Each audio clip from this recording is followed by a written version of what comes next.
אשתי טבעונית, אוקיי, אשתי טבעונית ואני לא, אני לא טבעוני, אני אוהב בשר. לא, אני לא קרניבור, אבל זה סתם בור, בלי הכרת, בלי הכרת. לא, אני אוכל בשר, היא לא, היא טבעונית, אני אוכל בשר, אוקיי, אבל היא לא מכניסה את הראש שלה לצלחת, כי זה מגעיל אותה, פשוט. אבל כאילו גילינו שהבן שלי, כאילו, היא טבעונית, אני לא, וגילינו שגם הבן שלי לא. איך גילינו שהילד שלי לא טבעוני?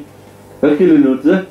כי היינו בפארק הצבאים, אוקיי, הלכנו לפארק, מכירים פארק הצבאים בירושלים? בטח. הלכנו לפארק הצבאים, אוקיי? ואז כאילו אנחנו רואים איזה צבי רץ, והוא מסתכל על צבי ואומר, פה הבנו ואז אני אומר, טוב, לא חינכתי אותו טוב, ואני כזה, זה הבן שלי.